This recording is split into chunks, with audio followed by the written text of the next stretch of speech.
So we will start with the first derivation, that is electric field due to the electric dipole. एक dipole हमारे पास पहले से present है, and because of this dipole, what will be the electric field at a certain point? Say it is at a distance of r from this dipole, from the midpoint of the dipole. Okay, for that we are having this dipole which is having a positive charge and a negative charge, and the total length of this dipole is 2l. That means from the midpoint, half this value is l and half this value is l. Okay, now from the midpoint of this dipole there is a point P. At this point P you have to calculate the electric field, the resultant electric field. We have supposed this distance as small r, the midpoint, say it is O, and the point where we have to find the electric field. Now because of both of these two charges there will be certain electric field because of the negative charge, because of the positive charge. In the later part of this chapter we will be learning that for a positive charge the electric field is always radially outward. Okay, कोई भी अगर positive charge है तो वहाँ से जो electric field की direction होती है it is always radially outward. तो इस क्यू पॉजिटिव क्यू चार्ज के लिए जो इलेक्ट्रिक फील्ड इस पॉइंट पे लग रही होगी दैट इज़ आउटवर्ड्स, है ना, इस क्यू चार्ज से दूर की तरफ. सिमिलरली नेगेटिव चार्ज अगर कहीं पे भी हमारे पास अगर प्रेजेंट है तो इलेक्ट्रिक फील्ड की जो लाइन ऑफ फोर्सेस होती हैं that will be study later in the latter part.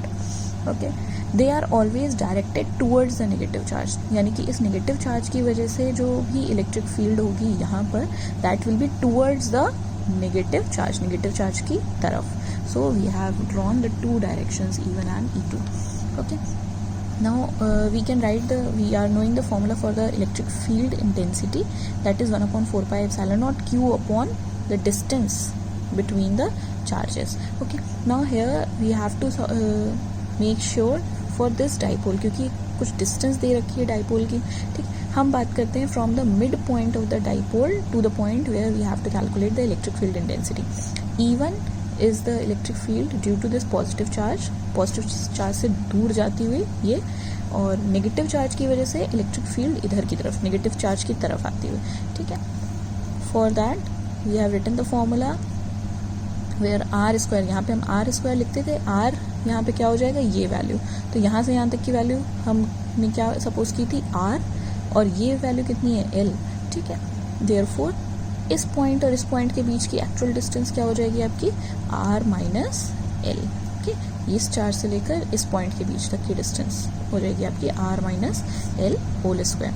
Similarly for E2 कितनी दूरी पर है Q से, ये पूरी डिस्टेंस है R एंड ये छोटी सी डिस्टेंस L, तो इस पॉइंट से इस पॉइंट तक के बीच की डिस्टेंस क्या हो जाएगी R plus this small value L. Okay, again we have written the relation.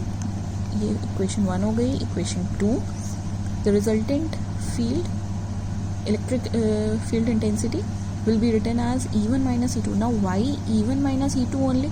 Because this is very simple. यहाँ पर in the denominator we are getting a smaller term. R में से L माइनस हो रहा है, यानी कि डिनोमिनेटर एक छोटा टर्म होगा डिनोमिनेटर. दैट मीन्स E1 की वैल्यू बड़ी होगी. यहाँ पर R plus L is written, therefore denominator will be a bigger term से डिवाइड कर रहे हैं हम, तो देयरफॉर E2 की वैल्यू और छोटी होती जाएगी. Therefore E1 minus E2. By putting the values like this, q upon 4 pi epsilon naught, this will be common. Okay, इसको पूरा आप सॉल्व करोगे, LCM लिया है हमने, पूरा LCM लेंगे, यहाँ पे पूरा सॉल्व करेंगे. Okay, finally we will be seeing after rearranging all the terms we will be getting this much relation. यहाँ पर in the denominator we will get r square minus l square whole to the power whole square. Okay, also if we rearrange the terms, इस q को हम अंदर की तरफ लेकर आए हैं एंड रीअरेंज कर दिया हमने टर्म्स को, तो 2r अलग कर लिया और 2ql एक साथ कर लिया. इस q को यहाँ पे अंदर लिखकर, और इस 4 को भी हमने 2 into 2 कर लिया. ठीक है, now this value is already the electric dipole that we have already studied, P equals to 2q into l.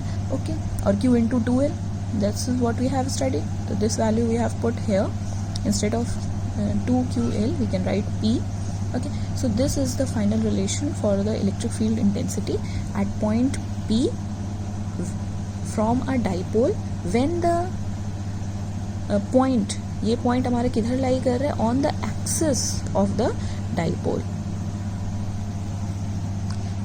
जो डाइपोल की एक्सिस है उसी लाइन ऑफ एक्सिस, उसी लाइन पर हमारा एक ये पी पॉइंट भी लाई कर रहा है.